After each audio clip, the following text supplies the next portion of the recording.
ಕ್ರಿಸ್ತನನ್ನು ಪ್ರತಿಫಲಿಸುವಂತೆ ನಿಮ್ಮ ಆತ್ಮಗಳನ್ನು ವಾಕ್ಯದಲ್ಲಿ ಬಲಪಡಿಸುವ ಅನುದಿನದ ಧ್ಯಾನ. ಇಂದಿನ ಧ್ಯಾನದ ಶೀರ್ಷಿಕೆ ಕಾದಿರು, ಎಚ್ಚರದಿಂದಿರು ಮತ್ತು ಪ್ರಾರ್ಥಿಸು.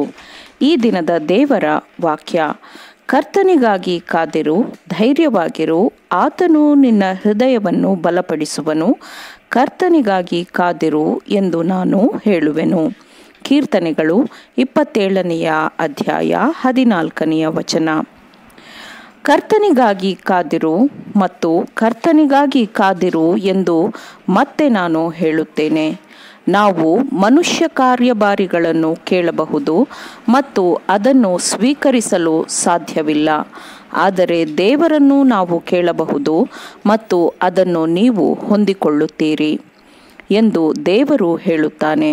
ಆದುದರಿಂದ ಯಾರನ್ನು ಎದುರು ನೋಡಿ ಯಾರನ್ನು ಕೇಳಬೇಕು ಎಂಬುದು ನಿಮಗೆ ತಿಳಿದಿದೆ, ಯಾರನ್ನು ನಂಬಬೇಕು ಎಂಬುದು ನಿಮಗೆ ತಿಳಿದಿದೆ.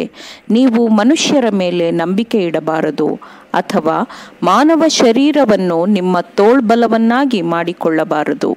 ಇಲ್ಲದಿದ್ದರೆ ಅವನು ನನ್ನ ಸಂಗಡ ಸಮಾಧಾನ ಮಾಡಿಕೊಳ್ಳುವ ಹಾಗೆ ನನ್ನ ಬಲವನ್ನು ಹಿಡಿದುಕೊಳ್ಳಲಿ, ನನ್ನೊಡನೆ ಸಮಾಧಾನ ಮಾಡಿಕೊಳ್ಳಲಿ ಎಂದು ಹೇಳಿದ ಪರಾಕ್ರಮಶಾಲಿಯ ಮೇಲೆ ನೀವು ಇಷ್ಟಪಡುವಷ್ಟು ಆತನ ಮೇಲೆ ಆತುಕೊಳ್ಳಿರಿ. ನಂತರ ನೀತಿಯ ಸೂರ್ಯನ ಕಡೆಗೆ ನಿರಂತರವಾಗಿ ಮುಖ ಮಾಡಿ ಕಾಯಿರಿ, ಎಚ್ಚರವಾಗಿರಿ, ಪ್ರಾರ್ಥಿಸಿರಿ ಮತ್ತು ಕೆಲಸ ಮಾಡಿರಿ. ಯೇಸುವಿನ ಮುಖದ ಪ್ರಕಾಶಮಾನವಾದ ಕಿರಣಗಳು ನಿಮ್ಮ ಮೂಲಕ ಇತರರ ಹೃದಯಗಳಲ್ಲಿ ಬೆಳಗಲಿ ಎಂದು ನಿಮ್ಮ ಹೃದಯಗಳಲ್ಲಿ ಯೇಸುವಿನ ಪ್ರಕಾಶಮಾನವಾದ ಬೆಳಕು ಬೆಳಗಲಿ. ನೀವು ಲೋಕಕ್ಕೆ ಬೆಳಕಾಗಿದ್ದೀರಿ. ನಿಮ್ಮ ಬೆಳಕು ಜನರ ಮುಂದೆ ಪ್ರಕಾಶಿಸಲಿ. ಹೀಗಾದರೆ ಅವರು ನಿಮ್ಮ ಒಳ್ಳೆಯ ಕ್ರಿಯೆಗಳನ್ನು ನೋಡಿ ಪರಲೋಕದಲ್ಲಿರುವ ನಿಮ್ಮ ತಂದೆಯನ್ನು ಕೊಂಡಾಡುವರು ಎಂದು ವಾಕ್ಯವು ಹೇಳುತ್ತದೆ. ನಾವು ಯೇಸುಕ್ರಿಸ್ತನನ್ನು ಜನರ ಮುಂದೆ ಉನ್ನತೀಕರಿಸಬೇಕು.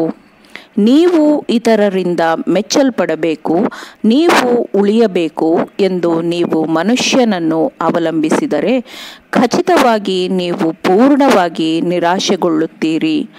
ನಿಮ್ಮ ಉತ್ತೇಜನ, ನಿಮ್ಮ ಉಳಿವು ಉತ್ತಮ ಮನುಷ್ಯರಿಂದ ದೊರಕುವುದಿಲ್ಲ. ಕರ್ತನು ನಿಮಗೆ ಒಂದು ಪಾಠವನ್ನು ಕಲಿಸಲು ಇಷ್ಟಪಡುತ್ತಾನೆ. ಅದು ತನ್ನ ಮೇಲೆ ಮಾತ್ರ ಅವಲಂಬಿತರಾಗಬೇಕು ಎಂದು ದೇವರು ಬಯಸುತ್ತಾನೆ. ಯಾಕಂದರೆ ಆತನೇ ನಿಮ್ಮ ವಿಮೋಚಕನು. ನೀವು ಆತನ ಸ್ವತ್ತು. ಸೃಷ್ಟಿಯ ಮೂಲಕ ಮತ್ತು ರಕ್ಷಣೆಯ ಮೂಲಕ ನೀವು ಆತನವರು. ಕರ್ತನ ಮಾರ್ಗವನ್ನು ಆರಿಸಿಕೊಳ್ಳಬೇಕು. ದೇವರ ಚಿತ್ತವೇ ನಿಮ್ಮ ಚಿತ್ತವಾಗಿರಬೇಕು.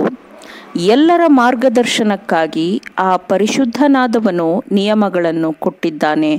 ಈ ನಿಯಮಗಳು ಒಂದು ಮಾನದಂಡವನ್ನು ರೂಪಿಸುತ್ತದೆ. ಅದರಿಂದ ಅಡ್ಡ ಸರಿಯಲು ಸಾಧ್ಯವಿಲ್ಲ. ಪರಿಶುದ್ಧತೆಯ ತತ್ವಗಳನ್ನು ಅನುದಿನವೂ ಇನ್ನೂ ಕಲಿಯಬೇಕು ಮತ್ತು ಆಗ ದೇವರ ಚಿತ್ತವೇ ಸರ್ವೋಚ್ಚವಾಗಿರುತ್ತದೆ. ನೀವು ದೇವರಲ್ಲಿದ್ದು ದೃಢವಾಗಿ ನಿಲ್ಲಬಹುದು. ನೀವು ದೇವರಲ್ಲಿದ್ದು ತೀವ್ರವಾದ ಹೋರಾಟವನ್ನು ಮಾಡಬಹುದು ಮತ್ತು ಯೇಸುವಿನಲ್ಲಿರುವಂತಹ ಸತ್ಯವನ್ನು ಪ್ರಸ್ತುತಪಡಿಸಬಹುದು. ಪರಿಶುದ್ಧಾತ್ಮನ ಸಹಾಯದಡಿಯಲ್ಲಿ ಹೃದಯವು ಮೃದುವಾದಾಗ ಸ್ವಲ್ಪವೂ ಹಿಂಜರಿಯಬೇಡಿರಿ, ನಾಚಿಕೆ ಪಡಬೇಡಿರಿ. ಯೇಸು ಪ್ರವೇಶಕ್ಕಾಗಿ ತಟ್ಟುವಾಗ ಆತನನ್ನು ಒಳಬರಮಾಡಿಕೊಳ್ಳಿರಿ. ನಂತರ ಆತನನ್ನು ಮೆಚ್ಚಿರಿ. ಹೃದಯದಲ್ಲಿ ಸಂತೋಷಪಡಿರಿ, ಯಾಕಂದರೆ ಉಳಿಸುವಂತಹ ಬಲವು ಇಲ್ಲ ಎಂದು ನೀವು ಭಾವಿಸಿದಾಗ ಅವನ ಬಾಹುವು ವಿಮೋಚನೆಯನ್ನು ತಂದಿತು. ಆತನ ಪ್ರೀತಿ ನಿಮಗೆ ಪೂರ್ಣ ಸ್ಪಷ್ಟವಾಗಿ ತೋರಿಬಂತು ಎಂದು ನಿರಂತರವಾಗಿ ಆತನಿಗೆ ಕೃತಜ್ಞತೆಯನ್ನು ಸಲ್ಲಿಸಿರಿ. ನಂತರ ಆ ಪ್ರೀತಿಯ ಪೂರ್ಣ ಸಂತೋಷದಲ್ಲಿ ಯೇಸುವನ್ನು ನೀವು ಇತರರಿಗೆ ಪ್ರಕಟಪಡಿಸಿದಾಗ ನೀವು ಇತರರನ್ನು ಆಶೀರ್ವದಿಸಲು ಪರಿಶುದ್ಧಾತ್ಮನು ನಿಮ್ಮ ಮೂಲಕ ಕೆಲಸ ಮಾಡುತ್ತಾನೆ. ಸತ್ಯದ ಆತ್ಮವನ್ನು ಸ್ವೀಕರಿಸುವ ಪ್ರತಿಯೊಬ್ಬರಿಗೆ ದೊರಕುವ ಅನುಗ್ರಹಗಳು ಸತ್ಯವನ್ನು ಅದರ ಸರಳತೆಯಲ್ಲಿ ಪ್ರಸ್ತುತಪಡಿಸುತ್ತದೆ.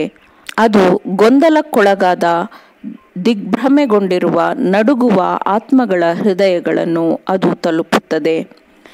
ಮುಲಾಮನ್ನು ಹೇಗೆ ಹಾಕಬೇಕು ಎಂದು ಆತನಿಗೆ ಗೊತ್ತದೆ.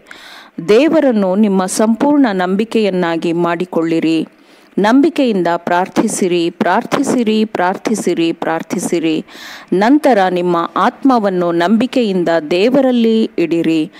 ತನಗೆ ಒಪ್ಪಿಸಲ್ಪಟ್ಟವುಗಳನ್ನು ದೇವರು ಕಾಪಾಡಿಕೊಳ್ಳುವನು.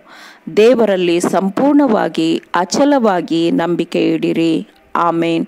ದೇವರ ವಾಕ್ಯಗಳನ್ನು ಶ್ರದ್ಧೆಯಿಂದ ಆಲಿಸುವವರು ಮಾತ್ರವೇ ಆಗಿರದೆ ಪಾಲಿಸುವವರೂ ಆಗಬೇಕೆಂದು ನಿಮ್ಮನ್ನು ಉತ್ತೇಜಿಸುತ್ತೇನೆ. ಪರಿಶುದ್ಧಾತ್ಮನ ಸಹಾಯದಿಂದ ಆಲಿಸಿದ ನಿಮ್ಮೆಲ್ಲರಿಗೂ ಧನ್ಯವಾದಗಳು. ಮತ್ತೆ ದೈನಂದಿನ ಧ್ಯಾನಕ್ಕಾಗಿ ನಾಳೆ ಸಂಧಿಸೋಣ. ಆಮೇನ್.